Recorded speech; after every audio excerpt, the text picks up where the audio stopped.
ਵਾਹਿਗੁਰੂ ਜੀ ਕਾ ਖਾਲਸਾ ਵਾਹਿਗੁਰੂ ਜੀ ਕੀ ਫਤਿਹ।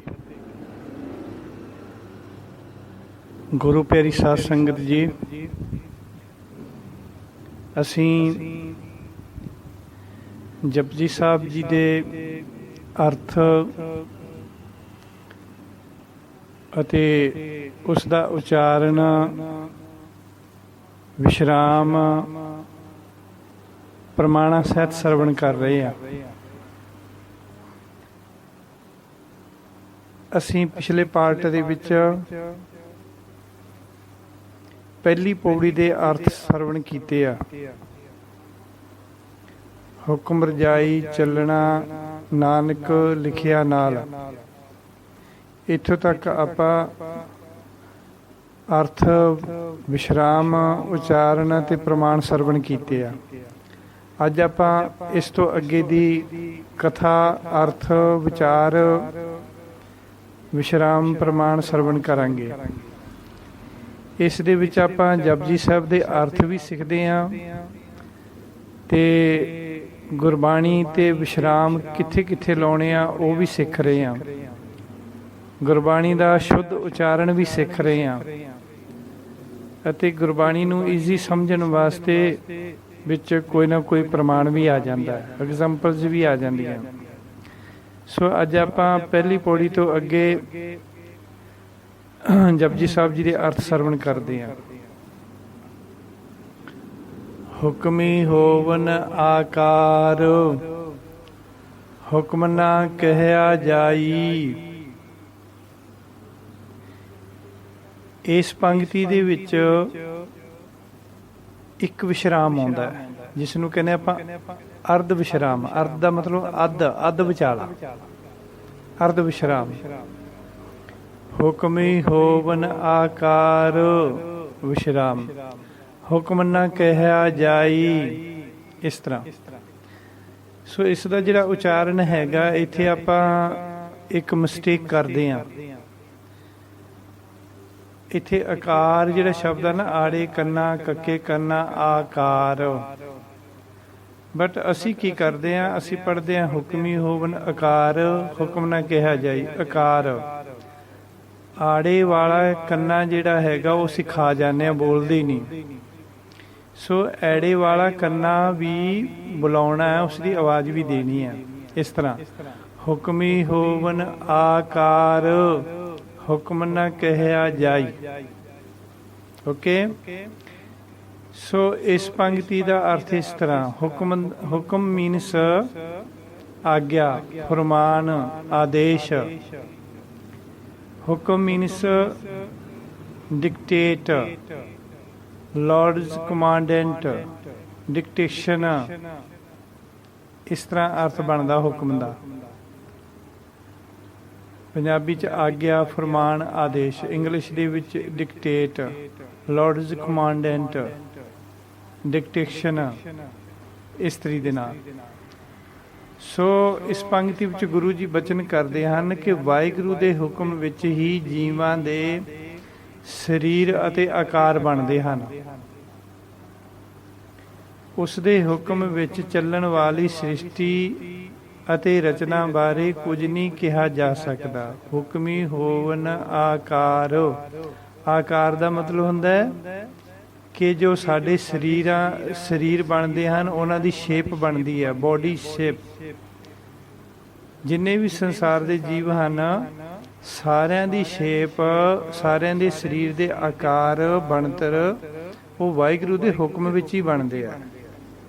ਕਈਆਂ ਦੇ ਸਰੀਰ ਬਹੁਤ ਸੋਹਣੇ ਹੁੰਦੇ ਆ, ਕਈਆਂ ਦੇ ਸਰੀਰ ਸੋਹਣੇ ਨਹੀਂ ਹੁੰਦੇ, ਕਈਆਂ ਦੇ ਸਰੀਰ ਟੇਢੇ ਮੇਢੇ ਹੁੰਦੇ ਆ, ਕਿਸੇ ਦੀ ਅੱਖ ਨਹੀਂ ਹੁੰਦੀ, ਕਿਸੇ ਦੇ ਲੱਤ ਨਹੀਂ ਹੁੰਦੀ, ਕਿਸੇ ਦਾ ਮੂੰਹ ਵਿੰਗਾ ਹੁੰਦਾ।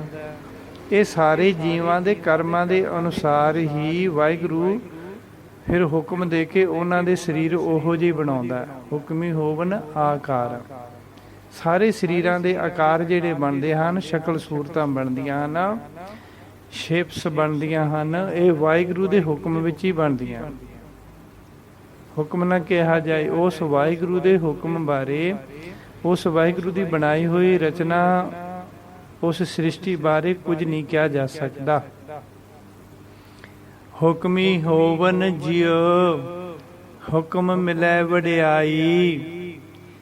ਇਸ ਪੰਕਤੀ ਦੇ ਵਿੱਚ ਵੀ ਇੱਕੋ ਹੀ ਵਿਸ਼ਰਾਮ ਆਉਂਦਾ, ਅਰਧ ਵਿਸ਼ਰਾਮ। ਜਿਹੜਾ ਅਰਧ ਮੀਨਸ ਪੰਕਤੀ ਦੇ ਵਿਚਾਲੇ ਥੋੜਾ ਜਿਹਾ ਰੁਕਣਾ। ਹੁਕਮੀ ਹੋਵਨ ਜੀਵ ਵਿਸ਼ਰਾਮ, ਹੁਕਮ ਮਿਲੈ ਵਡਿਆਈ। ਓਕੇ, ਇਸ ਤਰ੍ਹਾਂ ਥੋੜਾ ਜਿਹਾ ਰੁਕਣਾ। ਸੋ ਇੱਥੇ ਵੀ ਅਸੀਂ ਕਈ ਮਿਸਟੇਕ ਕਰਦੇ ਹਾਂ। ਅਸੀਂ ਜਿਹੜਾ ਜੀ ਹੈ, ਜੀ ਜੱਜੇ ਵਿਹਾਰੀ ਐੜਾ, ਇਸ ਨੂੰ ਅਸੀਂ ਬੋਲਦੇ ਹਾਂ ਜੀ। ਜਿਹੜਾ ਐੜਾ ਹੈਗਾ, ਐੜੇ ਦੀ ਵੀ ਆਵਾਜ਼ ਆਊਗੀ, ਥੋੜੀ ਜਿਹੀ ਆਊਗੀ। ਇਹਨੂੰ ਐੜੇ ਨੂੰ ਆਪਾਂ ਮੂੰਹ ਵਿੱਚ ਰੱਖ ਕੇ ਬੋਲਣਾ, ਜੀਓ ਹੁਕਮੀ ਹੋਵਨ ਜੀਓ ਹੁਕਮ ਮਿਲੈ ਵਡਿਆਈ। ਫਿਰ ਸੁਣਿਓ, ਹੁਕਮੀ ਹੋਵਨ ਜੀਓ ਹੁਕਮ ਮਿਲੈ ਵਡਿਆਈ।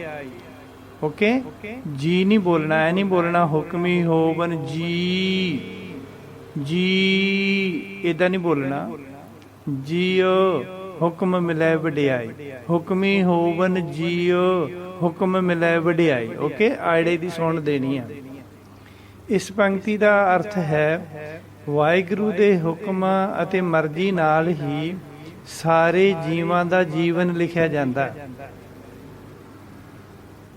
ਹੁਕਮ ਨਾਲ ਹੀ ਮਾਣ ਅਤੇ ਵਡਿਆਈ ਮਿਲਦੀ ਹੈ। ਹੁਕਮ ਵਿੱਚ ਹੀ ਰੂਹਾਂ ਆਉਂਦੀਆਂ ਹਨ, ਹੁਕਮ ਵਿੱਚ ਹੀ ਮਹਾਨ ਬਣਦੀਆਂ। ਵਡਿਆਈ ਦਾ ਮਤਲਬ ਮਹਾਨ ਬਣਨਾ, ਮਾਣ ਸਨਮਾਨ ਮਿਲਣਾ। ਠੀਕ ਹੈ, ਹੁਕਮੀ ਹੋਵਨ ਜੀਵ, ਇਹਦਾ ਮਤਲਬ ਵੀ ਵਾਹਿਗੁਰੂ ਦੇ ਹੁਕਮ ਦੇ ਵਿੱਚ ਜਿਹੜੇ ਜੀਵ, ਉਸ ਦੇ ਹੁਕਮ ਅਨੁਸਾਰ ਹੀ ਉਹਨਾਂ ਦਾ ਜੀਵਨ ਬਣਦਾ, ਉਹਨਾਂ ਦਾ ਜੀਵਨ ਲਿਖਿਆ ਜਾਂਦਾ। ਇਸ ਤਰ੍ਹਾਂ ਜੀਵ ਪ੍ਰਮਾਤਮਾ ਨੂੰ ਉਲਾਂਭੇ ਦਿੰਦਾ, ਦੁੱਖ ਦੇ ਵਿੱਚ, ਸਮੱਸਿਆ ਦੇ ਵੇਲੇ, ਬਿਮਾਰੀ ਦੇ ਵੇਲੇ। ਤਾਂ ਗੁਰੂ ਸਾਹਿਬ ਜੀ ਕਹਿੰਦੇ ਜਦੋਂ ਬੰਦੇ ਕਿਸੇ ਦੀ ਇਨਸਲਟ ਹੁੰਦੀ ਉਦੋਂ ਵੀ ਪ੍ਰਮਾਤਮਾ ਨੂੰ ਉਲਾਂਭੇ ਦਿੰਦਾ। ਸਤਿਗੁਰੂ ਕਹਿੰਦੇ ਨਹੀਂ ਭਾਈ, ਉਹ ਵਾਹਿਗੁਰੂ ਦੇ ਹੁਕਮ ਦੇ ਵਿੱਚ ਜਿਹੋ ਜਿਹੇ ਜੀਵ ਨੇ ਕਰਮ ਕੀਤੇ ਆ, ਵਾਹਿਗੁਰੂ ਉਹੋ ਜਿਹਾ ਹੀ ਹੁਕਮ ਦੇ ਕੇ ਉਸ ਨੂੰ ਮਾਣ ਵਡਿਆਈਆਂ ਬਖਸ਼ਦਾ। ਮਨੁੱਖ ਚੰਗੇ ਕਰਮ ਕੀਤੇ ਹਨ, ਮਨੁੱਖ ਚੰਗਾ ਹੈ, ਤਾਂ ਵਾਹਿਗੁਰੂ ਦੇ ਹੁਕਮ ਨਾਲ ਉਸ ਨੂੰ ਮਾਣ ਵਡਿਆਈਆਂ ਮਿਲਦੀਆਂ। ਦੈਨ ਹੁਕਮੀ ਉੱਤਮ ਨੀਚ ਹੁਕਮ ਲਿਖ ਦੁੱਖ ਸੁੱਖ ਪਾਈਆ ਹੈ। ਓਕੇ, ਇਹ ਜਿਹੜੀ ਪੰਕਤੀ ਹੈ ਇਹਦੇ ਵਿੱਚ ਦੋ ਵਿਸ਼ਰਾਮ ਹੈ, ਅਲਪ ਵਿਸ਼ਰਾਮ, ਅਰਧ ਵਿਸ਼ਰਾਮ। ਪਹਿਲੀ ਅੱਧੀ ਪੰਕਤੀ ਦੇ ਵਿੱਚ ਦੋ ਵਿਸ਼ਰਾਮ ਆ ਜਾਂਦੇ ਆ। ਹੁਕਮੀ ਉੱਤਮ ਨੀਚ, ਓਕੇ, ਹੁਕਮੀ ਉੱਤਮ ਨੀਚ। ਫਿਰ ਅੱਗੇ ਹੁਕਮ ਲਿਖ ਦੁੱਖ ਸੁੱਖ ਪਾਈਆ ਹੈ। ਇੱਕ ਵਿਸ਼ਰਾਮ ਹੁਕਮੀ ਤੇ ਆ ਗਿਆ, ਥੋੜਾ ਜਿਹਾ ਰੁਕਣਾ। ਉੱਤਮ ਨੀਚ ਤੇ ਅਰਧ ਵਿਸ਼ਰਾਮ ਆ ਗਿਆ। ਹੁਕਮ ਲਿਖ ਅਲਪ ਵਿਸ਼ਰਾਮ, ਥੋੜਾ ਜਿਹਾ ਰੁਕਣਾ ਇੱਥੇ। ਦੁੱਖ ਸੁੱਖ ਪਾਈਆ ਹੈ, ਇਸ ਤਰ੍ਹਾਂ। ਤਾਂ ਇਹਦੇ ਵਿੱਚ ਸਾਡੇ ਕੋਲੋਂ ਕਿਹੜੀ ਗਲਤੀ ਹੁੰਦੀ ਹੈ? ਵਿਸ਼ਰਾਮ ਤਾਂ ਚਲੋ ਠੀਕ ਲੱਗ ਜਾਂਦੇ ਆ ਇੱਥੇ, ਬਟ ਅਸੀਂ ਕੀ ਪੜ੍ਹਦੇ ਹਾਂ? ਜਿੱਥੇ ਪਾਈਆ ਹੁਕਮ ਲਿਖ ਦੁੱਖ ਸੁੱਖ ਪਾਈਆ, ਐਂ ਬੋਲਦੇ ਹਾਂ ਅਸੀਂ। ਹੁਕਮੀ ਉੱਤਮ ਨੀਚ ਹੁਕਮ ਲਿਖ ਦੁੱਖ ਸੁੱਖ ਪਾਈਆ, ਏਦਾਂ ਬੋਲਦੇ ਹਾਂ ਅਸੀਂ। ਪੱਪੇ ਕੰਨਾ ਈੜੀ ਬਿਹਾਰੀ ਐੜਾ ਹਾਹੇ ਸਿਆਰੀ। ਪਾਈ ਅਹੇ ਪਾਈ ਅਹੇ ਪਾਈ ਅਹੇ ਪਾਈ ਅਹੇ, ਇਸ ਤਰ੍ਹਾਂ।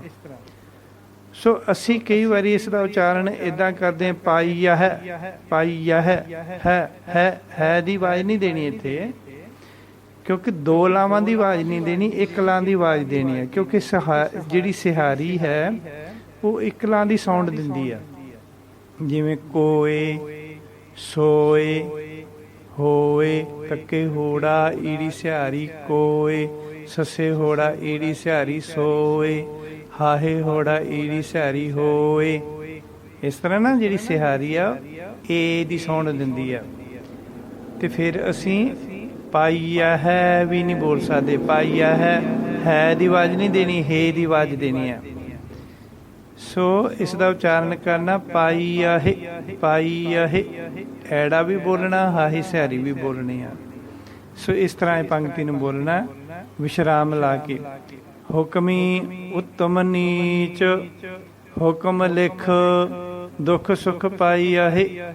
ਇਸ ਤਰ੍ਹਾਂ ਹੁਕਮ ਲਿਖ ਦਾ ਮਤਲਬ ਹੋ ਗਿਆ ਹੁਕਮ ਲਿਖ ਤੇ ਰੁਕਣਾ। ਹੁਕਮ ਲਿਖ ਦੁੱਖ ਸੁਖ ਹੈ ਨਹੀਂ ਪੜ੍ਹਨਾ ਗਾ।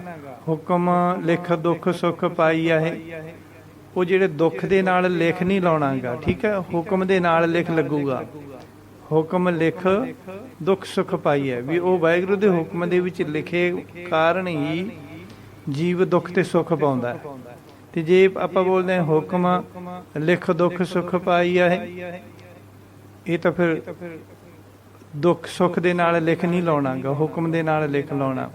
ਹੁਕਮ ਲਿਖ ਦਾ ਮੀਨਸ ਹੋ ਗਿਆ ਪ੍ਰਭੂ ਦੇ ਹੁਕਮ ਨਾਲ ਲਿਖਿਆ ਗਿਆ। ਹੁਕਮ ਲਿਖ ਮੀਨਸ ਪ੍ਰਭੂ ਦੇ ਹੁਕਮ ਨਾਲ ਲਿਖਿਆ ਗਿਆ। written by the commandment of God, written by the commandment of God, ਪ੍ਰਭੂ ਦੇ ਹੁਕਮ ਨਾਲ ਲਿਖਿਆ ਗਿਆ। ਹੁਕਮ ਲਿਖ, ਠੀਕ ਹੈ ਜੀ। ਇਸ ਪੰਕਤੀ ਦਾ ਅਰਥ ਇਸ ਪ੍ਰਕਾਰ ਬਣਦਾ ਹੈ, ਵਾਹਿਗੁਰੂ ਦੇ ਹੁਕਮ ਵਿੱਚ ਹੀ ਜੀਵ ਚੰਗੇ ਤੇ ਮਾੜੇ ਬਣਦੇ ਹਨ। ਉੱਤਮ ਨੀਚ ਮਤਲਬ ਉੱਤਮ ਚੰਗੇ, ਨੀਚ ਮਾੜੇ। ਵਾਹਿਗੁਰੂ ਦੇ ਹੁਕਮ ਵਿੱਚ ਹੀ ਜੀਵ ਚੰਗੇ ਤੇ ਮਾੜੇ ਬਣਦੇ ਹਨ, ਅਮੀਰ ਤੇ ਗਰੀਬ ਬਣਦੇ ਹਨ। ਪੂਰਬਲੇ ਕਰਮਾਂ ਦੇ ਭਾਗਾਂ ਵਿੱਚ ਲਿਖੇ ਅਨੁਸਾਰ ਹੀ ਜੀਵ ਦੁੱਖ ਤੇ ਸੁੱਖ ਪਾਉਂਦੇ ਹਨ। ਦੈਨ ਇੱਕ ਨਾ ਹੁਕਮੀ ਬਖਸ਼ੀਸ, ਇੱਕ ਹੁਕਮੀ ਸਦਾ ਭਵਾਈ ਆਹੇ। ਉਹ ਜਿਵੇਂ ਆਪਾਂ ਪਹਿਲਾਂ ਬੋਲਿਆ ਸੀ ਨਾ ਪਾਈ ਆਹੇ, ਐਵੇਂ ਬੋਲਣਾ ਭਵਾਈ ਆਹੇ। ਭਵਾਈ ਐ ਨਹੀਂ ਬੋਲਣਾ, ਭਵਾਈ ਐ।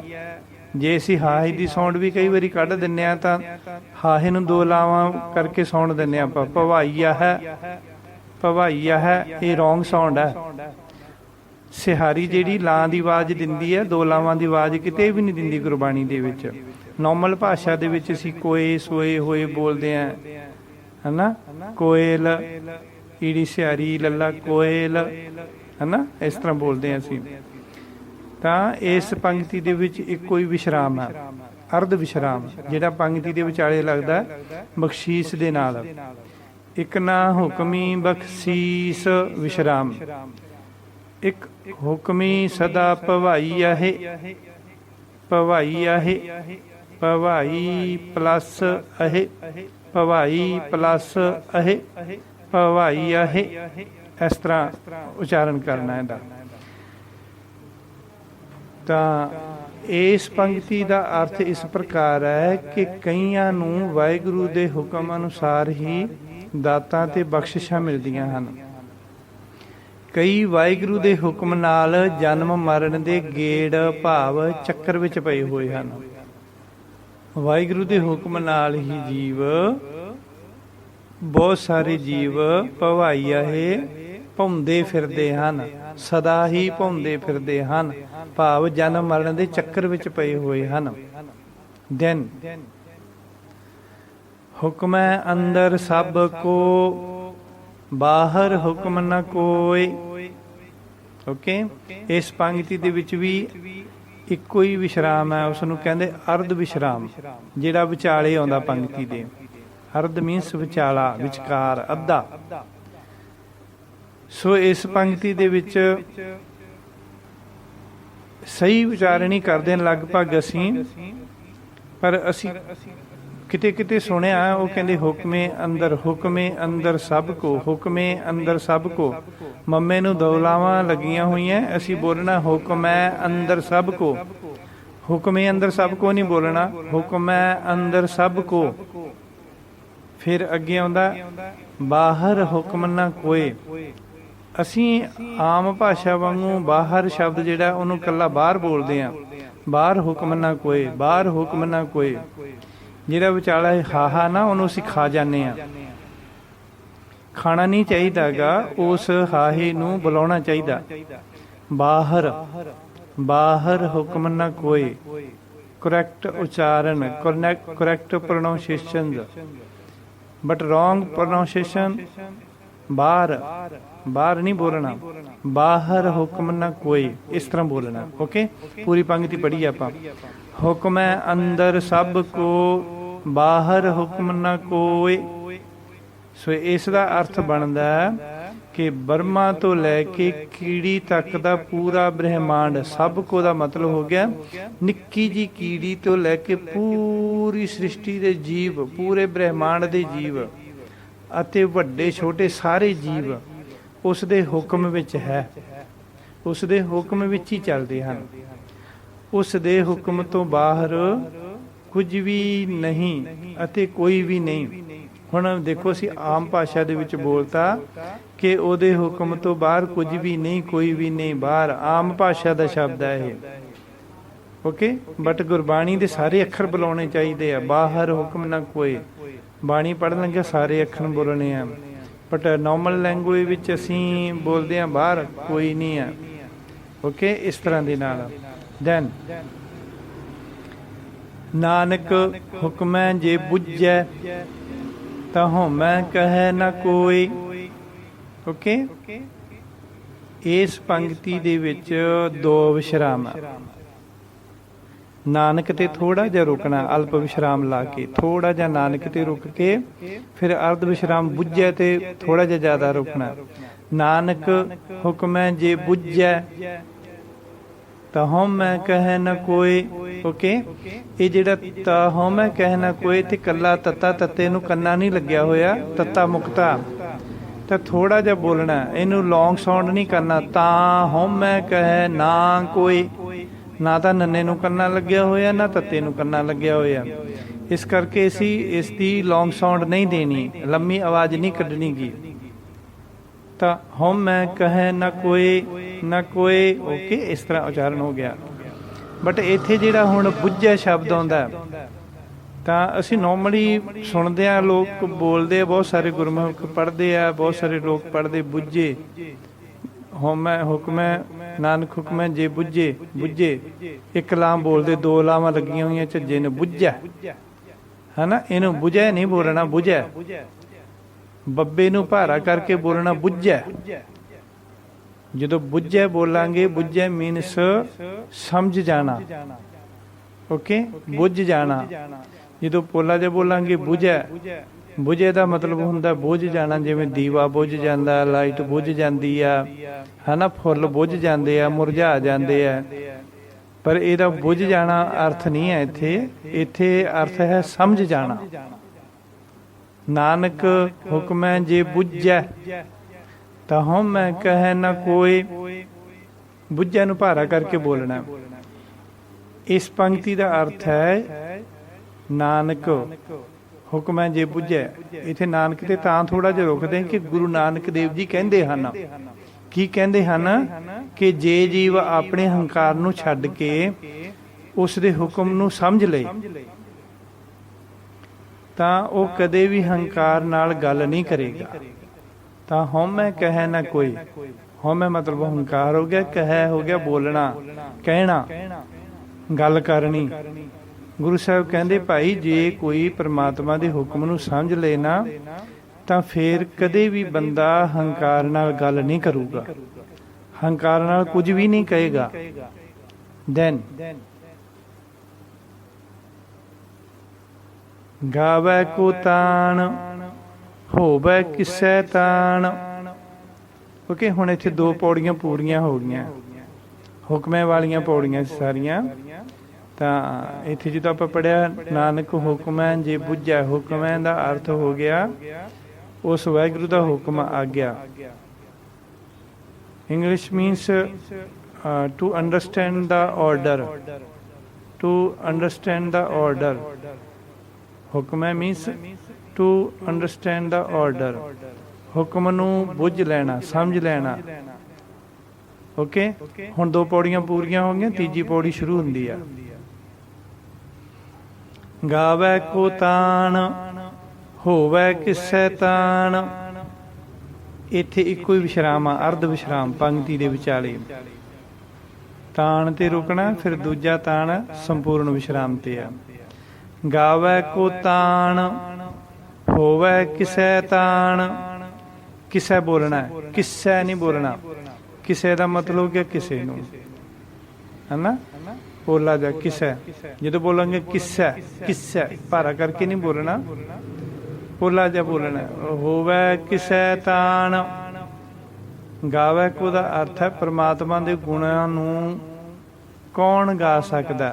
गावै को मीनस, गावै मतलब गाउणा, को मीनस कौन। परमात्मा दे हुक्मां गुणां नूं कौन गा सकदा है। Who can sing the virtues of the Lord। परमात्मा दे हुक्मां नूं कौन गा सकदा है। इस दा अर्थ है कि वाहिगुरू दी शक्ति नूं पूरी तरह कौन गा सकदा है। उस नूं गायन करन दा किस कोल बल ते ताकत है। तान मीनस ताकत, बल, जोर। कि उस परमात्मा नूं कंपलीटली पूर्ण तौर ते गाउण दा किस कोल बल ते ताकत है। एक क्वेश्चन है, किहदे कोल बल ते ताकत है भी जिहड़ा उहनूं पूरी तरह गा लवे। इस दे अगे क्वेश्चन मार्क लगदा है एक। दैन नैक्सट पंक्ति, गावै को दात जाणै निशान। एक विश्राम है, अर्ध विश्राम। गावै को दात जाणै निशान, दात ते विश्राम होऊगा। इस तरह नहीं पढ़ना क्योंकि अगलियां सारियां पंक्तियां दे विच गावै को ते विश्राम होना। पर इन्हां दो पंक्तियां दे विच पहली पंक्ति ते सी गावै को ताण विश्राम हो गया, फिर इत्थे कि गावै को दात ते विश्राम आ गया। जिसका अर्थ है कि वाहिगुरू दीयां दित्तियां दातां दी गिणती करके कौन गा सकदा है। गावै को दात, वाहिगुरू दीयां दित्तियां दातां दी गिणती करके कौन गा सकदा।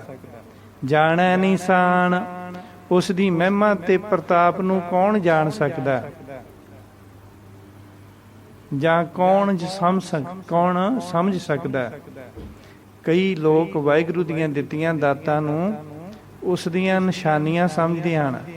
इत्थे निशान दा अर्थ आपां इदां भी कवांगे, जाणै निशान भाव कि कई लोग वाहिगुरू दीयां दित्तियां होईयां दातां नूं उस दियां निशानियां जाणदे हन। दैन गावै को गुण वडियाईया चार। इत्थे को ते विश्राम आऊगा, इक्को ही विश्राम। गावै को गुण वडियाईया चार। हुण वडियाईया बोले ने, वडियाइयां नहीं बोलिया मैं क्योंकि इत्थे बिंदी नहीं लगी हुई। ਇਹਦਾ अर्थ भावां दी वडियाइयां ही बनता है, बट बिंदी नहीं लगी हुई तो असीं विदाउट बिंदी उचारण करांगे। गावै को गुण वडियाईया चार। सो गावै को दा जिहड़ा अर्थ असीं कीता सी कि गावै को मीनस, गावै को दा अर्थ है परमात्मा दे गुणां नूं गायन करना। परमात्मा दे गुणां नूं गायन करना। गावै को परमात्मा दे गुणां नूं गायन करना। तो इस पंक्ति का अर्थ है कि कई उस दियां सुंदर वडियाइयां ते गुणां नूं गायन करते हन। चार वेद भी वडियाइयां, चार चार का अर्थ हो गया भी चार वेद भी उसका जस गायन करते हन। दैन गावै को विद्या विखम विचार। एक कोई विश्राम। गावै को विश्राम, विद्या विखम विचार। हुण इत्थे असीं थोड़ी जी गलती कर जाते हैं, विचार बोलते हैं। गावै को विद्या विखम विचार, विचार इदां बोलते हैं वावे नूं सिहारी ला के, बट बिहारी ला के बोलना। वावे नूं बिहारी ला के डबल ई साउंड करना, डबल ई साउंड करना। विचार, विचार करेक्ट। गावै को विद्या विखम विचार जी। इसका अर्थ है कि कोई उसनूं इस करके गाउंदा है कि वाहिगुरू दी जानकारी ते ज्ञान दी विद्या जो है, जो पढ़न ते सोच विचार करन विच बहुत कठिन है। परमात्मा दे नाम दी जिहड़ी विद्या ज्ञान है, जो पढ़न अते सोच विचार करन विच बहुत कठिन ते औखी है। विखम मीनस औखा, कठिन, कठिन है। उन्हां नूं चंगी ते सौखी तरह आ जावे। जिहड़े परमात्मा दे ज्ञान दी विद्या है जो बहुत कठिन है, ਉਹ ਉਹਨਾਂ ਨੂੰ ਸੌਖੀ ਤੇ ਚੰਗੀ ਤਰ੍ਹਾਂ ਆ ਜਾਵੇ। ਇਸ ਕਰਕੇ ਬਹੁਤ ਲੋਕ ਉਸ ਪਰਮਾਤਮਾ ਦੇ ਗੁਣਾਂ ਨੂੰ ਗਾਉਂਦੇ ਆ, ਉਹ ਗਿਆਨ ਦੀ ਵਿੱਦਿਆ ਨੂੰ ਸਮਝ ਸਕਣ, ਇਸ ਕਰਕੇ ਉਹ ਪਰਮਾਤਮਾ ਦੇ ਗੁਣਾਂ ਨੂੰ ਗਾਉਂਦੇ ਹਨ। ਇਸ ਤਰ੍ਹਾਂ ਵੀ ਆਪਾਂ ਈਜ਼ੀਲੀ ਅਰਥ ਕਰ ਲਈਏ, ਅੱਜ ਦੇ ਜ਼ਮਾਨੇ ਅਨੁਸਾਰ ਮਾਡਰਨ ਟਾਈਪ ਦੇ ਨਾਲ ਸੋਚੀਏ ਆਪਾਂ ਕਿ ਕਈ ਸਕੂਲ ਅਤੇ ਕਾਲਜਾਂ ਦੀ ਔਖੀ ਵਿੱਦਿਆ ਨੂੰ ਪੜ੍ਹਨ ਵਾਸਤੇ ਉਸ ਦੀ ਪਾਠ ਪੂਜਾ ਕਰਦੇ ਆ, ਹੈ ਨਾ। ਕਈਆਂ ਨੂੰ ਪੜ੍ਹਾਈ ਨਹੀਂ ਆਉਂਦੀ ਗੀ, ਤਾਂ ਫਿਰ ਉਹ ਕੋਈ ਕਿਸੇ ਸ਼ਬਦ ਦਾ ਪਾਠ ਕਰਦਾ ਹੈ, ਕੋਈ ਮੂਲ ਮੰਤਰ ਦਾ ਪਾਠ ਕਰਦਾ ਕਿ ਮੈਨੂੰ ਪੜ੍ਹਾਈ ਆ ਜੇ, ਮੈਂ ਸਟੱਡੀ ਦੇ ਵਿੱਚ ਬਹੁਤ ਵੀਕ ਹਾਂ, ਤਾਂ ਮੈਂ ਬਾਣੀ ਦਾ ਪਾਠ ਕਰਾਂ, ਮੈਨੂੰ ਚੰਗੀ ਤਰ੍ਹਾਂ ਸਟੱਡੀ ਮੇਰੀ ਕੰਪਲੀਟ ਹੋ ਜੇ ਜਾਂ ਵਧੀਆ ਤਰੀਕੇ ਨਾਲ ਮੈਂ ਪੜ੍ਹਨ ਲੱਗ ਜਾਵਾਂ। ਕਾਲਜ ਦੀ ਕਲਾਸ ਜਾਂ ਸਕੂਲ ਦੀ ਕਲਾਸ, ਜਿਵੇਂ ਬਹੁਤ ਸਾਰੀਆਂ ਮਾਵਾਂ ਕਹਿੰਦੀਆਂ ਗੁਰਮੁਖਾਂ ਕੋਲ ਜਾ ਕੇ, ਜੀ ਸਾਡਾ ਬੱਚਾ ਪੜ੍ਹਨ ਦੇ ਵਿੱਚ ਬਹੁਤ ਕਮਜ਼ੋਰ ਹੈ, ਅਰਦਾਸ ਕਰ ਦਿਓ ਜੀ, ਹੈ ਨਾ, ਇਸ ਨੂੰ ਕੋਈ ਗੁਰਬਾਣੀ ਦਾ ਸ਼ਬਦ ਦੱਸੋ ਜਾਂ ਗੁਰਬਾਣੀ ਦਾ ਪਾਠ ਦੱਸੋ। ਇਸ ਤਰੀਕੇ ਨਾਲ ਜਿਵੇਂ ਮੈਂ ਸੁਣਿਆ ਕਿ ਸੰਤ ਬਾਬਾ ਜਰਨੈਲ ਸਿੰਘ ਜੀ ਖਾਲਸਾ ਪਿੰਡਰਾਂ ਵਾਲੇ ਇੱਕ ਲੁਧਿਆਣੇ ਇੱਕ ਘਰ ਵਿੱਚ ਗਏ, ਅਤੇ ਉਹਨਾਂ ਦਾ ਬੱਚਾ ਪੜ੍ਹਨ ਵਿੱਚ ਬਹੁਤ ਵੀਕ ਸੀ ਕਹਿੰਦੇ, ਤਾਂ ਉਹ ਪ੍ਰਾਇਮਰੀ ਸਕੂਲ 'ਚ ਪੜ੍ਹਦਾ ਸੀ। ਤਾਂ ਘਰਦਿਆਂ ਨੇ ਜਦੋਂ ਬਾਬਾ ਜੀ ਨੂੰ ਕਿਹਾ, ਕਹਿੰਦੇ ਬਾਬਾ ਜੀ ਬੱਚਾ ਪੜ੍ਹਨ ਦੇ ਵਿੱਚ ਬਹੁਤ ਵੀਕ ਆ, ਤਾਂ ਉਹਨਾਂ ਨੇ ਕਿਹਾ ਭਾਈ ਵੀ ਤੂੰ ਸਵੇਰੇ ਉੱਠ ਕੇ ਨਾ ਇੱਕ ਪਾਠ ਜਪਜੀ ਸਾਹਿਬ ਜੀ ਦਾ ਰੋਜ਼ ਕਰਿਆ ਕਰ। ਤਾਂ ਉਹ ਰੋਜ਼ ਜਪਜੀ ਸਾਹਿਬ ਜੀ ਦਾ ਪਾਠ ਕਰਨ ਲੱਗੇ, ਤਾਂ ਪ੍ਰਾਇਮਰੀ ਸਕੂਲ ਦੀ ਜਿਹੜੀ ਉਹਦੀ ਸਟੱਡੀ ਸੀ ਉਹ ਵਧੀਆ ਹੋ ਗਈ, ਠੀਕ ਹੋ ਗਈ। ਫਿਰ ਉਸ ਦੀਆਂ ਜਿਵੇਂ ਜਿਵੇਂ ਸਕੂਲ ਚੇਂਜ ਹੁੰਦੇ ਗਏ, ਸਕੂਲ ਤੋਂ ਫਿਰ ਉਹ 10th ਦੇ ਵਿੱਚ ਚਲਾ ਗਿਆ, +2 ਦੇ ਵਿੱਚ ਚਲਿਆ ਗਿਆ। ਫਿਰ ਜਿਵੇਂ ਜਿਵੇਂ ਉਹਦੀਆਂ ਕਲਾਸਾਂ ਵੱਧਦੀਆਂ ਗਈਆਂ, ਉਵੇਂ ਉਵੇਂ ਉਹ ਜਪਜੀ ਸਾਹਿਬ ਜੀ ਦੇ ਪਾਠ ਵਧਾਉਂਦਾ ਗਿਆ। ਪ੍ਰਾਇਮਰੀ ਦੇ ਵਿੱਚ ਉਹ ਇੱਕ ਪਾਠ ਕਰਦਾ ਸੀ, ਫਿਰ ਅੱਗੇ 7ਵੀਂ 8ਵੀਂ 10ਵੀਂ ਦੇ ਵਿੱਚ ਜਿਵੇਂ ਜਿਵੇਂ ਕਲਾਸਿਸ ਅਪ ਹੋਈਆਂ, ਉਵੇਂ ਉਵੇਂ ਉਹ ਇੱਕ ਜਪਜੀ ਸਾਹਿਬ ਜੀ ਦਾ ਪਾਠ ਵਧਾਉਂਦਾ ਗਿਆ। ਇਸ ਤਰ੍ਹਾਂ ਦੇ ਨਾਲ ਕਹਿੰਦੇ ਉਹਦੀ ਜਿਹੜੀ ਬਹੁਤ ਤੇਜ਼ ਦਿਮਾਗ ਹੋ ਗਿਆ, ਬਹੁਤ ਕਿਰਪਾ ਹੋਈ ਉਸ 'ਤੇ, ਬਹੁਤ ਵਧੀਆ ਪੜ੍ਹਨ ਲੱਗ ਗਿਆ। ਚੰਗੇ ਨੰਬਰਾਂ ਦੇ ਵਿੱਚ ਉਸਨੇ ਆਪਣੀ ਸਟੱਡੀ ਕੰਪਲੀਟ ਕੀਤੀ, ਅਤੇ ਕਹਿੰਦੇ ਕਿ ਅੱਜ ਕੱਲ੍ਹ ਉਹ ਬੱਚਾ ਅਮਰੀਕਾ ਦੇ ਵਿੱਚ ਬਹੁਤ ਚੰਗੀ ਪੋਸਟ 'ਤੇ ਆਪਣਾ ਕੰਮ ਕਰ ਰਿਹਾ। ਇਹ ਬਾਣੀ ਦਾ ਪ੍ਰਤਾਪ ਹੈ। ਸੋ ਇਸ ਤਰ੍ਹਾਂ ਬਹੁਤ ਸਾਰੇ ਲੋਕ ਔਖੀ ਵਿੱਦਿਆ ਨੂੰ ਸੌਖਾ ਬਣਾਉਣ ਵਾਸਤੇ ਉਸ ਪਰਮਾਤਮਾ ਦੇ ਗੁਣਾਂ ਨੂੰ ਗਾਇਨ ਕਰਦੇ ਹਨ। ਦੈਨ ਗਾਵੇ ਕੋ ਸਾਜ ਕਰੇ ਤਨ ਖੇਹ, ਓਕੇ, ਇੱਥੇ ਕੋਈ ਵਿਸ਼ਰਾਮ ਹੁੰਦਾ ਹੈ। ਗਾਵੇ ਕੋ ਸਾਜ ਕਰੇ ਤਨ ਖੇਹ, ਗਾਵੇ ਕੋ ਤੇ ਅਰਧ ਵਿਸ਼ਰਾਮ, ਫਿਰ ਸਾਜ ਕਰੇ ਤਨ ਖੇਹ। ਇੱਥੇ ਦੇਖੋ ਖੱਖੇ ਲਾਵਾਂ ਤੇ ਹਾਹਾ ਲੱਗਿਆ ਹੋਇਆ, ਬਟ ਅਸੀਂ ਇੱਥੇ ਉਚਾਰਨ ਕਰਦੇ ਹਾਂ ਖੇ। ਗਾਵੇ ਕੋ ਸਾਜ ਕਰੇ ਤਨ ਖੇ, ਖੇ ਓਕੇ, ਖੇ ਨਹੀਂ ਬੋਲਣਾ ਇਹਨੂੰ, ਹਾਹੇ ਦੀ ਸਾਊਂਡ ਦੇਣੀ ਆ ਥੋੜੀ ਜੀ, ਹ ਮੂੰਹ ਦੇ ਵਿੱਚ ਰੱਖਣਾ, ਹਾਹਾ ਅੰਦਰ ਨੂੰ ਹਵਾ ਖਿੱਚ ਕੇ, ਖੇਹ ਖੇਹ, ਹੈ ਨਾ, ਹਾਹਾ ਮੁਕਤਾ ਹੋ ਗਿਆ ਨਾ, ਖੇਹ। ਇਹਨੂੰ ਲੌਂਗ ਸਾਊਂਡ ਨਹੀਂ ਦੇਣੀ ਹੈ, ਤੇ ਸਿੱਖਣ ਵਾਸਤੇ ਤੁਹਾਨੂੰ ਦੱਸ ਰਿਹਾ ਮੈਂ ਵੀ ਅਸੀਂ ਉਚਾਰਨ ਕਰਨ ਵਾਸਤੇ ਤੁਹਾਨੂੰ ਥੋੜ੍ਹੀ ਜਿਹੀ ਲੌਂਗ ਸਾਊਂਡ ਦੇ ਰਿਹਾ ਮੈਂ, ਬਟ ਨੋਰਮਲੀ ਸਿੱਧਾ ਪੜ੍ਹਦੇ ਗਾਵੇ ਕੋ ਸਾਜ ਕਰੇ ਤਨ ਖੇਹ, ਗਾਵੇ ਕੋ ਜੀ ਲੈ ਫਿਰ ਦੇਹ। ਇਸ ਤਰ੍ਹਾਂ ਨਾ ਪੜ੍ਹਨ ਲੱਗਿਆ, ਇਸ ਤਰ੍ਹਾਂ ਪੜ੍ਹਿਆ ਜਾਣਾ, ਬਟ ਟੀਚਰ ਕੋਲ ਸਿੱਖਣ ਵਾਸਤੇ ਟੀਚਰ ਥੋੜ੍ਹੀ ਜਿਹੀ ਲੌਂਗ ਸਾਊਂਡ ਦੇ ਰਿਹਾ ਤੁਹਾਨੂੰ, ਸਿਰਫ ਸਿੱਖਣ ਵਾਸਤੇ, ਪ੍ਰੋਨਾਂਸੀਏਸ਼ਨ ਬਣਾਉਣ ਵਾਸਤੇ। ਕਰੈਕਟ? ਹਾਂ। ਸੋ ਇਸ ਪੰਕਤੀ ਦਾ ਅਰਥ ਹੈ ਕਿ ਗਾਵੇ ਕੋ ਸਾਜ ਕਰੇ ਤਨ ਖੇਹ। ਕਈ ਉਸ ਨੂੰ ਇਸ ਕਰਕੇ ਗਾਉਂਦੇ ਹਨ ਕਿ ਵਾਹਿਗੁਰੂ ਇਸ 5 ਤੱਤਾਂ ਦੇ ਸਰੀਰ ਨੂੰ ਬਣਾਉਂਦਾ ਹੈ, ਅਤੇ ਫਿਰ ਬਣਾ ਕੇ ਇਸ ਨੂੰ ਮਿੱਟੀ ਵੀ ਕਰ ਦਿੰਦਾ। ਉਸ ਦੀਆਂ ਵਡਿਆਈਆਂ ਨੂੰ ਗਾਉਂਦੇ ਆ ਕਿ ਵਾਹਿਗੁਰੂ ਤੂੰ ਧੰਨ ਹੈ, 5 ਤੱਤਾਂ ਦੇ ਸਰੀਰ ਨੂੰ ਬਣਾਉਂਦਾ ਵੀ ਹੈ, ਤੇ ਫਿਰ ਤੂੰ ਇਸ ਨੂੰ ਖੇ ਵੀ ਕਰ ਦਿੰਦਾ, ਮਿੱਟੀ ਵੀ ਕਰ ਦਿੰਦਾ। ਕਈ ਇਸ ਕਰਕੇ ਉਸ ਦਾ ਜਸ ਕਰਦੇ ਹਨ ਕਿ ਉਹਨਾਂ ਵਿੱਚ ਆਪਣੇ ਜਾਂ ਹੋਰ ਕਿਸੇ ਦੇ ਸਰੀਰ ਨੂੰ ਨਸ਼ਟ ਕਰਕੇ ਫਿਰ ਤੋਂ ਸਾਜ ਲੈਣ ਦੀ ਸ਼ਕਤੀ ਆ ਜਾਵੇ। ਬਹੁਤ ਸਾਰੇ ਲੋਕ ਸੁਣੇ ਆ ਆਪਾਂ ਵੀ, ਬਹੁਤ ਸਾਰੇ ਲੋਕ ਤੰਤਰ ਮੰਤਰ ਜਾਂ ਪਰਮਾਤਮਾ ਕੋਲੋਂ ਭਜਨ ਬੰਦਗੀ ਕਰਕੇ ਉਹ ਸ਼ਕਤੀਆਂ ਪ੍ਰਾਪਤ ਕਰ ਲੈਂਦੇ ਆ। ਜਿਵੇਂ ਪੁਰਾਣੇ ਜ਼ਮਾਨੇ 'ਚ ਰਿਸ਼ੀ ਮੁਨੀ ਸੁਣਦੇ ਸੀ, ਜਿਵੇਂ ਰਾਵਣ ਨੇ ਸ਼ਕਤੀ ਪ੍ਰਾਪਤ ਕੀਤੀ ਸੀ, ਜਿਵੇਂ ਹਰਨਾਕਸ਼ ਨੇ ਕਿਹਾ ਸੀ ਮੈਂ ਦਿਨੇ ਮਰਾਂ ਨਾ, ਰਾਤ ਮਰਾਂ ਨਾ, ਬਾਹਰ ਮਰਾਂ ਨਾ, ਅੰਦਰ ਮਰਾਂ ਨਾ, ਸ਼ਾਮ ਨੂੰ ਮਰਾਂ ਨਾ, ਸਵੇਰੇ ਮਰਾਂ ਨਾ, ਹਥਿਆਰ ਨਾ ਮਰਾਂ। ਉਹਨੇ ਕਿੰਨੀਆਂ ਮੰਗਾਂ ਮੰਗੀਆਂ ਸੀ ਰੱਬ ਕੋਲੋਂ, ਹੈ ਨਾ। ਇਵੇਂ ਜਿਵੇਂ ਰਾਵਣ ਨੇ ਵੀ ਮੰਗਾਂ ਮੰਗੀਆਂ ਸੀ, ਇਵੇਂ ਜਿਵੇਂ ਸਾਡੇ ਲੋਕ ਵੀ ਕਈ ਮੰਗਦੇ ਆ, ਅਸੀਂ ਲੋਕ ਵੀ ਮੰਗਦੇ ਆ।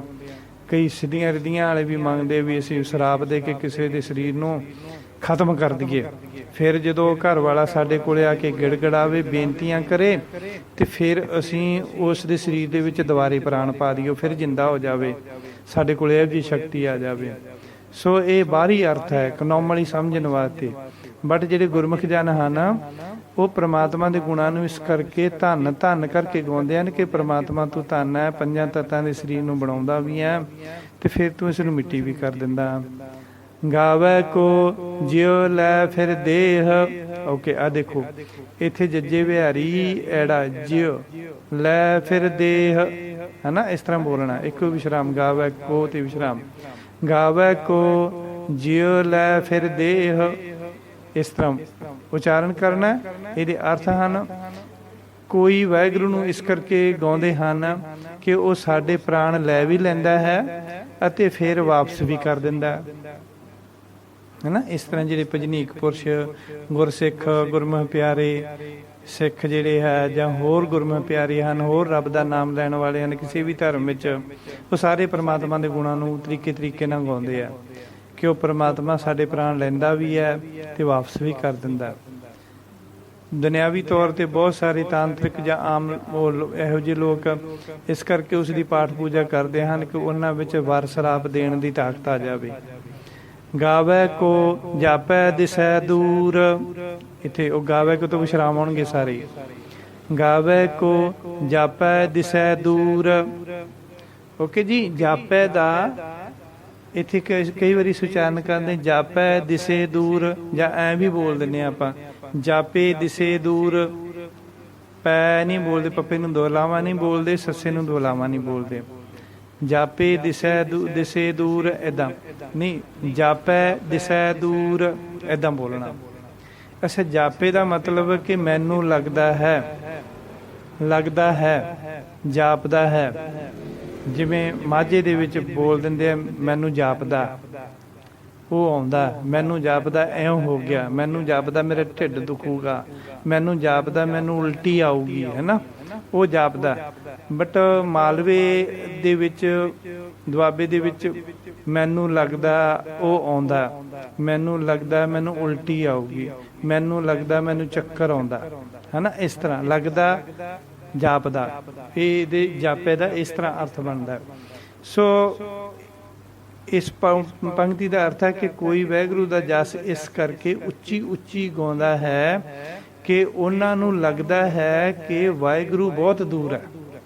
ਜਾਪੈ ਦਿਸੈ ਦੂਰ, ਕਿ ਉਹਨਾਂ ਨੂੰ ਜਾਪਦਾ ਹੈ ਕਿ ਪ੍ਰਮਾਤਮਾ ਬਹੁਤ ਦੂਰ ਹੈ। ਅਸੀਂ ਉੱਚੀ ਆਵਾਜ਼ ਵਿੱਚ ਬੋਲਾਂਗੇ ਤਾਂ ਹੀ ਸਾਡੀ ਆਵਾਜ਼ ਉਸ ਨੂੰ ਸੁਣੇਗੀ। ਕਈ ਇਸ ਕਰਕੇ ਵਾਹਿਗੁਰੂ ਦਾ ਜਪ ਤਪ ਕਰਦੇ ਹਨ ਕਿ ਉਹ ਆਪਣੇ ਚੇਲਿਆਂ ਨੂੰ ਦੂਰ ਤੋਂ ਵੀ ਦੇਖ ਲੈਣੇ। ਦੋ ਅਰਥ ਹੋ ਗਏ ਨਾ, ਪਹਿਲਾ ਉਤਲਾ ਅਰਥ ਹੋ ਗਿਆ ਕਿ ਕਈ ਲੋਕ ਇਸ ਕਰਕੇ ਪ੍ਰਮਾਤਮਾ ਨੂੰ ਗਾਉਂਦੇ ਹਨ ਉੱਚੀ ਉੱਚੀ, ਉਹਨਾਂ ਨੂੰ ਲੱਗਦਾ ਕਿ ਪ੍ਰਮਾਤਮਾ ਬਹੁਤ ਦੂਰ ਹੈ ਤੇ ਅਸੀਂ ਉੱਚੀ ਬੋਲਾਂਗੇ ਤੇ ਤਾਂ ਉਹਦੀ ਸਾਡੀ ਆਵਾਜ਼ ਉਹਨੂੰ ਸੁਣੇਗੀ। ਦੈਨ ਦੂਸਰਾ ਅਰਥ ਕਿ ਕਈ ਲੋਕ ਇਸ ਕਰਕੇ ਪ੍ਰਮਾਤਮਾ ਦੇ ਨਾਮ ਨੂੰ ਜਪਦੇ ਹਨ, ਭਾਵ ਉਹਦੇ ਜਪ ਤਪ ਕਰਦੇ ਹਨ ਪ੍ਰਮਾਤਮਾ ਦੇ ਨਾਮ ਦਾ, ਕਿ ਉਹ ਆਪਣੇ ਚੇਲਿਆਂ ਨੂੰ ਦੂਰ ਤੋਂ ਹੀ ਦਿਖਾਈ ਦੇਣ। ਜਿਵੇਂ ਕੋਈ ਯਾਦ ਕਰੇ ਬਾਬਾ ਜੀ ਦਰਸ਼ਨ ਦਿਓ, ਤੇ ਫਿਰ ਬਾਬਾ ਜੀ ਉਹਨਾਂ ਨੂੰ ਘਰੇ ਬੈਠੇ ਹੀ ਦਿਖਾਈ ਦੇਣ ਲੱਗ ਜਾਂਦੀ ਆ। ਇਹੋ ਜਿਹੀਆਂ ਗੱਲਾਂ ਕਹਾਣੀਆਂ ਸੁਣੀਆਂ ਹੋਣੀਆਂ। ਬਟ ਗੁਰਮਤਿ ਦੇ ਸਿਧਾਂਤ ਦੇ ਨਾਲ ਗੱਲ ਕਰਦੇ ਹਾਂ ਆਪਾਂ ਕਿ ਜੇ ਗੁਰੂ ਜੀ ਕਹਿੰਦੇ ਹਨ ਕਿ ਬਹੁਤ ਸਾਰੇ ਲੋਕ ਇਹੋ ਜਿਹੇ ਹਨ ਕਿ ਉੱਚੀ ਉੱਚੀ ਬੋਲਦੇ ਹਨ, ਉਹਦੇ ਗੁਣਾਂ ਨੂੰ ਗਾਉਂਦੇ ਹਨ। ਉੱਚੀ ਬੋਲਣਾ ਬੁਰੀ ਗੱਲ ਨਹੀਂ ਹੈ, ਬਟ ਪ੍ਰਮਾਤਮਾ ਨੂੰ ਬੋਰਾ ਸਮਝ ਕੇ ਵੀ ਉਹਦੀ ਸਾਡੀ ਆਵਾਜ਼ ਉਹਨੂੰ ਉੱਚੀ ਬੋਲਾਂਗੇ ਤਾਂ ਸੁਣੇਗੀ, ਇੱਦਾਂ ਨਹੀਂ। ਉਂਝ ਉੱਚੀ ਉੱਚੀ ਗੁਣ ਗਾਓ ਮਨ ਦੇ ਠਹਿਰਾਓ ਵਾਸਤੇ, ਆਪਣੀ ਚੇਂਜਿੰਗ ਵਾਸਤੇ। ਬਟ ਗੁਰੂ ਸਾਹਿਬ ਜੀ ਦੀ ਇੱਥੇ ਨੋਰਮਲੀ ਅਰਥ ਇਹੀ ਆ ਕਿ ਬਹੁਤ ਸਾਰੇ ਲੋਕ ਇਸ ਕਰਕੇ ਗਾਉਂਦੇ ਹਨ ਉੱਚੀ ਉੱਚੀ, ਉਹਨਾਂ ਨੂੰ ਲੱਗਦਾ ਪ੍ਰਮਾਤਮਾ ਬਹੁਤ ਦੂਰ ਹੈ, ਅਸੀਂ ਉੱਚੀ ਬੋਲਾਂਗੇ ਤਾਂ ਹੀ ਉਸ ਨੂੰ ਸਾਡੀ ਆਵਾਜ਼ ਸੁਣੇਗੀ। ਦੈਨ ਗਾਵੈ ਕੋ ਵੇਖੈ ਹਾਦਰਾ ਹਦੂਰ, ਗਾਵੈ ਕੋ ਵੇਖੈ ਹਾਦਰਾ ਹਦੂਰ। ਇਹਦਾ ਉਚਾਰਨ ਤਕਰੀਬਨ ਸਾਰੇ ਇਸ ਤਰ੍ਹਾਂ ਹੀ ਕਰਦੇ ਆ। ਜਿਸ ਦਾ ਅਰਥ ਹੈ ਕੋਈ ਕੋਈ ਸ਼ਾਂਤ ਚਿੱਤ ਹੋ ਕੇ ਵਾਹਿਗੁਰੂ ਨੂੰ ਗਾਉਂਦੇ ਆ, ਕੋਈ ਕੋਈ ਸ਼ਾਂਤ ਚਿੱਤ ਹੋ ਕੇ ਵਾਹਿਗੁਰੂ ਨੂੰ ਗਾਉਂਦੇ ਹਨ ਕਿ ਵਾਹਿਗੁਰੂ ਉਹਨਾਂ ਨੂੰ ਬਹੁਤ ਨੇੜੇ ਹੋ ਕੇ ਦੇਖ ਰਿਹਾ ਹੈ ਨਾ। ਕਈ ਪ੍ਰਮਾਤਮਾ ਨੂੰ ਹਾਜ਼ਰ ਨਾ ਸਮਝ, ਵੀ ਮੇਰੇ ਕੋਲੇ ਹੈ, ਮੇਰੇ ਆਸ-ਪਾਸ ਹੈ, ਮੇਰੀ ਹਰ ਗੱਲ ਸੁਣ ਰਿਹਾ। ਇਸ ਕਰਕੇ ਪ੍ਰਮਾਤਮਾ ਨੂੰ ਹਾਜ਼ਰਾ ਹਜ਼ੂਰ ਹਾਜ਼ਰ ਨਾਜ਼ਰ ਸਮਝਦੇ ਆ। ਇਸ ਕਰਕੇ ਉਹ ਸ਼ਾਂਤ ਚਿੱਤ ਹੋ ਕੇ ਵਾਹਿਗੁਰੂ ਦਾ ਸਿਮਰਨ ਕਰਦੇ ਆ। ਹਰ ਥਾਂ ਤੇ ਰੱਬ ਨੂੰ ਦੇਖਦੇ ਆ। ਜਿਹੜੇ ਗੁਰਮੁਖ ਆ, ਹਾਂ ਮੈਂ ਇਹ ਕਰਾਂਗਾ ਤਾਂ ਰੱਬ ਨਾਰਾਜ਼ ਹੋ ਜਾਊ, ਉਹਨੂੰ ਸਾਰਾ ਕੁਝ ਦਿਸਦਾ ਹੈ, ਉਹਨੂੰ ਸਾਰਾ ਕੁਝ ਸੁਣਦਾ। ਤੇ ਇਸ ਭੈ ਦੇ ਨਾਲ ਜਿਹੜੇ ਗੁਰਮੁਖ ਜਨ ਹਨ, ਨਾ ਉਹ ਮੰਦਾ ਬੋਲਦੇ ਹਨ, ਨਾ ਉਹ ਮੰਦਾ ਕਰਦੇ ਹਨ, ਕਿਉਂਕਿ ਉਹਨਾਂ ਨੂੰ ਲੱਗਦਾ ਹੈ ਕਿ ਵਾਹਿਗੁਰੂ ਹਾਜ਼ਰ ਨਾਜ਼ਰ ਹੈ ਤੇ ਸਾਨੂੰ ਵੇਖ ਰਿਹਾ ਤੇ ਸਾਨੂੰ ਸੁਣ ਰਿਹਾ। ਓਕੇ, ਨੋਰਮਲੀ ਦੂਜਾ ਅਰਥ ਕਈ ਉਸ ਦਾ ਸਿਮਰਨ ਇਸ ਕਰਕੇ ਰੱਬ ਕਰਦੇ ਹਨ, ਰੱਬ ਕੋਲੋਂ ਇਹ ਸ਼ਕਤੀ ਲੈਣਾ ਚਾਹੁੰਦੇ ਹਨ ਕਿ ਉਹ ਆਪਣੇ ਚੇਲਿਆਂ ਨੂੰ ਬਹੁਤ ਨੇੜੇ ਤੋਂ ਦਿਖਾਈ ਦੇਣ। ਕਥਨਾ ਕਥੀ ਨਾ ਆਵੈ ਟੋਟ, ਇਹਦਾ ਵਿਸ਼ਰਾਮ ਕਥੀ ਤੇ ਆਊਗਾ, ਇੱਕੋ ਹੀ ਵਿਸ਼ਰਾਮ ਹੈ, ਇੱਕੋ ਹੀ ਵਿਸ਼ਰਾਮ ਆਊਗਾ। ਕਥੀ ਦੇ ਉੱਤੇ ਵਿਸ਼ਰਾਮ ਲਾਉਣਾ ਆਪਾਂ। ਕਥਨਾ ਕਥੀ ਨਾ ਆਵੈ ਟੋਟ, ਇੱਥੇ ਨੰਨੇ ਨੂੰ ਕੰਨਾ ਨਹੀਂ ਲੱਗਿਆ ਹੋਇਆ, ਇਸ ਕਰਕੇ ਲੌਂਗ ਸਾਊਂਡ ਨਹੀਂ ਦੇਣੀ। ਨਾ ਆਵੈ ਟੋਟ ਐ ਨਹੀਂ ਬੋਲਣਾ, ਪੋਲਾ ਜਾ। ਨਾ ਆਵੈ ਟੋਟ, ਕਥਨਾ ਕਥੀ ਨਾ ਆਵੈ ਟੋਟ, ਇੱਦਾਂ ਬੋਲਣਾ। ਇਹ ਜਿਹੜੀ ਕਥੀ ਹੈ ਇੱਧਰਲੇ ਨੰਨੇ ਵਾਲੇ ਪਾਸੇ ਨਹੀਂ ਲਾਉਣੀ। ਕਈ ਵਾਰੀ ਅਸੀਂ ਇਸ ਤਰ੍ਹਾਂ ਪੜ੍ਹ ਦਿੰਦੇ ਹਾਂ, ਕਥਨਾ ਕਥੀ ਨਾ ਆਵੈ ਟੋਟ, ਇਸ ਤਰ੍ਹਾਂ ਨਹੀਂ। ਕਥਨਾ ਕਥੀ ਨਾ ਆਵੈ ਟੋਟ, ਇਸ ਤਰ੍ਹਾਂ ਉਚਾਰਨ ਕਰਨਾ ਇਹਦਾ, ਜਿਸ ਦਾ ਅਰਥ ਹੈ ਕਿ ਵਾਹਿਗੁਰੂ ਦੇ ਗਿਆਨ ਦੀਆਂ ਵਿਚਾਰਾਂ ਕਰਨ ਵਾਲੇ ਸਤਿਪੁਰਸ਼ਾਂ ਦੀ ਕੋਈ ਕਮੀ ਤੇ ਅੰਤ ਨਹੀਂ ਹੈ। ਕਥਨਾ ਕਥੀ, ਵਾਹਿਗੁਰੂ ਦੇ ਨਾਮ ਦੀਆਂ ਕਥਾਵਾਂ ਕਰਨ ਵਾਲੇ, ਉਸ ਦੇ ਨਾਮ ਦੀਆਂ ਵਿਚਾਰਾਂ ਕਰਨ ਵਾਲੇ ਸੰਤ ਮਹਾਂਪੁਰਸ਼ਾਂ ਦੀ ਕੋਈ ਕਮੀ ਤੇ ਅੰਤ ਨਹੀਂ। ਨਾ ਆਵੈ ਟੋਟ, ਟੋਟ ਦਾ ਮਤਲਬ ਹੁੰਦਾ ਕਮੀ, ਅੰਤ। ਕੋਈ ਟੋਟ ਨਹੀਂ, ਕੋਈ ਅੰਤ ਨਹੀਂ, ਕੋਈ ਅੰਤ ਨਹੀਂ ਆਉਂਦਾ ਉਹਨਾਂ ਦਾ, ਕੋਈ ਟੋਟ ਨਹੀਂ, ਪਤਾ ਨਹੀਂ, ਅਣਗਿਣਤ ਹੀ ਹਨ ਜਿਹੜੇ ਪ੍ਰਮਾਤਮਾ ਦੇ ਗੁਣਾਂ ਨੂੰ ਗਾਉਂਦੇ ਹਨ, ਉਸ ਦੇ ਗੁਣਾਂ ਦੀ ਵਿਚਾਰ ਕਰਦੇ ਹਨ। ਸਤਿਪੁਰਸ਼, ਮਹਾਂਪੁਰਖ, ਗੁਰਮੁਖ ਪਿਆਰੇ, ਇਸ ਤਰ੍ਹਾਂ। ਕਥ ਕਥ ਕਥੀ ਕੋਟੀ ਕੋਟ ਕੋਟ, ਇਹ ਕਥੀ ਤੇ ਵਿਸ਼ਰਾਮ ਆਊਗਾ। ਕਥ ਕਥ ਕਥੀ ਕੋਟੀ ਕੋਟ ਕੋਟ, ਇੱਕੋ ਹੀ ਵਿਸ਼ਰਾਮ ਹੈ ਕਥੀ ਤੇ, ਜਿਸ ਦਾ ਅਰਥ ਹੈ ਕਿ ਵਾਹਿਗੁਰੂ ਦੇ ਨਾਮ ਦੀ ਕਥਾ ਅਤੇ ਵਿਖਿਆਨ ਕਰਨ ਵਾਲੇ। ਕਥ ਕਥ ਕਥੀ, ਕਥੀ ਹੋ ਗਈ ਕਥਨ ਕਰਨ ਵਾਲੇ, ਕਥਾ ਕਰਨ ਵਾਲੇ, ਵਿਖਿਆਨ ਕਰਨ ਵਾਲੇ। ਵਾਹਿਗੁਰੂ ਦੇ ਨਾਮ ਦੀ ਕਥਾ ਤੇ ਵਿਖਿਆਨ ਕਰਨ ਵਾਲੇ। ਕੋਟੀ ਕੋਟ ਕੋਟ, ਧਰਮ ਦਾ ਪ੍ਰਚਾਰ ਕਰਨ ਵਾਲੇ ਕਰੋੜਾਂ ਤੇ ਕਰੋੜਾਂ ਹੀ ਹਨ। ਕੋਟੀ ਕੋਟ ਕੋਟ, ਕਰੋੜਾਂ ਤੋਂ ਕਰੋੜਾਂ ਹੀ ਹਨ। Million billion. ਦੈਨ ਦੇਦਾ ਦੇ ਲੈਂਦੇ ਥਕ ਪਾਹੇ, ਪਾਹੇ ਇੱਦਾਂ ਬੋਲਣਾ। ਦੇਦਾ ਦੇ ਇੱਕੋ ਹੀ ਵਿਸ਼ਰਾਮ, ਅਰਧ ਵਿਸ਼ਰਾਮ। ਦੇਦਾ ਦੇ, ਦੇ ਤੇ ਵਿਸ਼ਰਾਮ।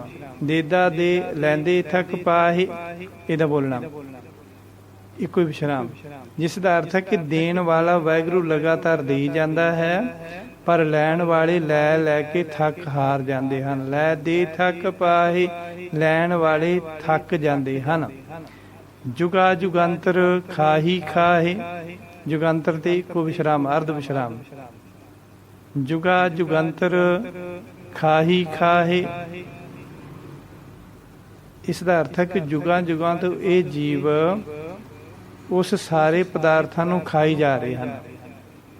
ਸਤਿਯੁਗ, ਤ੍ਰੇਤਾ ਯੁਗ, ਦੁਆਪਰ ਯੁਗ ਤੇ ਕਲਯੁਗ, ਇਹ ਜੁਗਾ ਜੁਗੰਤਰ, ਚਾਰੇ ਯੁਗਾਂ ਵਿੱਚ ਇਹ ਜੀਵ ਚਾਰ ਯੁਗ, ਇਹ ਜੋ ਚਾਰ ਯੁਗ ਹਨ ਜੋ ਵਾਰੀ ਵਾਰੀ ਆਉਂਦੇ ਹਨ, ਅਤੇ ਇਹਨਾਂ ਯੁਗਾਂ ਦੇ ਵਿੱਚ ਜੀਵ ਵਾਹਿਗੁਰੂ ਦੀਆਂ ਦਿੱਤੀਆਂ ਦਾਤਾਂ ਲਗਾਤਾਰ ਖਾ ਰਹੇ ਹਨ।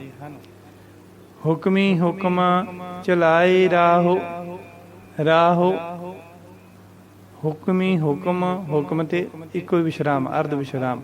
ਹੁਕਮੀ ਹੁਕਮ ਚਲਾਏ ਰਾਹੋ, ਇਸ ਦਾ ਅਰਥ ਹੈ ਕਿ ਸਭ ਦਾ ਮਾਲਕ ਵਾਹਿਗੁਰੂ ਆਪਣੇ ਹੁਕਮਾਂ ਨਾਲ ਹੀ ਆਦਮੀ ਨੂੰ ਆਪਣੇ ਰਸਤੇ ਉੱਤੇ ਤੋਰਦਾ ਹੈ। ਹੁਕਮੀ ਮਤਲਬ ਹੁਕਮ ਕਰਨ ਵਾਲਾ, ਹੁਕਮ ਮਤਲਬ ਉਸ ਦਾ ਹੁਕਮ, ਹੁਕਮ ਕਰਨ ਵਾਲੇ ਦਾ ਹੁਕਮ, ਹੁਕਮੀ ਹੁਕਮ ਕਰਨ ਵਾਲਾ, ਹੁਕਮ ਮਤਲਬ ਉਸ ਦਾ ਆਰਡਰ, ਚਲਾਏ ਰਾਹੋ। ਉਹ ਸਾਰੇ ਜੀਵਾਂ ਨੂੰ ਆਪਣੇ ਹੁਕਮ ਦੇ ਨਾਲ ਆਪਣੇ ਰਸਤੇ ਉੱਤੇ ਚਲਾਉਂਦਾ ਹੈ। ਨਾਨਕ ਵਿਗਸੈ ਬੇਪਰਵਾਹ, ਇੱਥੇ ਨਾਨਕ ਤੇ ਵਿਸ਼ਰਾਮ ਲਾਉਣਾ, ਆਪਾਂ ਨਾਨਕ ਤੇ ਰੁਕਣਾ। ਨਾਨਕ ਵਿਗਸੈ ਬੇਪਰਵਾਹ, ਵਿਗਸੈ ਦਾ ਅਰਥ ਹੈ ਦੇਖ ਕੇ ਖੁਸ਼ ਹੋਣਾ, ਦੇਖ ਕੇ ਖੁਸ਼ ਹੋਣਾ। ਸੋ ਇਸ ਪੰਕਤੀ ਦਾ ਅਰਥ ਹੈ ਨਾਨਕ ਵਿਗਸੈ ਬੇਪਰਵਾਹ, ਭਾਵ ਕਿ ਗੁਰੂ ਨਾਨਕ ਦੇਵ ਜੀ ਕਹਿੰਦੇ ਹਨ, ਇਸ ਤਰ੍ਹਾਂ ਬੇਪਰਵਾਹ ਵਾਹਿਗੁਰੂ ਆਪਣੀ ਬਣਾਈ ਸ੍ਰਿਸ਼ਟੀ ਨੂੰ ਦੇਖ ਕੇ ਮੌਜਾਂ ਅਤੇ ਆਨੰਦ ਮਾਣਦਾ। ਬੇਪਰਵਾਹ, ਬੇਪਰਵਾਹ ਪ੍ਰਮਾਤਮਾ ਆਪਣੀ ਬਣਾਈ ਹੋਈ ਸ੍ਰਿਸ਼ਟੀ ਨੂੰ ਵੇਖ ਕੇ ਆਨੰਦ ਮਾਣਦਾ ਹੈ। ਵਿਗਸੈ ਮਤਲਬ ਆਨੰਦ ਮਾਣਨਾ, ਖੁਸ਼ ਹੋਣਾ।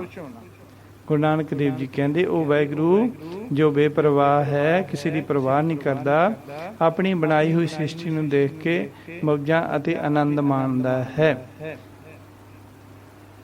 ਬੀ ਹੈਪੀ ਟੂ ਸੀ, ਵੇਖ ਕੇ ਖੁਸ਼ ਹੋਣਾ। ਓਕੇ ਜੀ, ਇੱਥੋਂ ਤੱਕ ਅਸੀਂ 3 ਪੌੜੀਆਂ ਦੇ ਅਰਥ, ਵਿਸ਼ਰਾਮ, ਉਚਾਰਨ ਅਤੇ ਐਗਜ਼ਾਮਪਲਸ ਸੁਣੀਆਂ ਹਨ, ਪ੍ਰਮਾਣ ਸੁਣੇ ਹਨ। ਇਸ ਤੋਂ ਅੱਗੇ ਦੀ ਕਥਾ ਆਪਾਂ ਅਗਲੇ ਪਾਰਟ ਦੇ ਵਿੱਚ ਸੁਣਾਂਗੇ ਜੀ। ਵਾਹਿਗੁਰੂ ਜੀ ਕਾ ਖਾਲਸਾ, ਵਾਹਿਗੁਰੂ ਜੀ ਕੀ ਫਤਿਹ। ਰਿਦ ਕਰ ਪਰਗਾਸ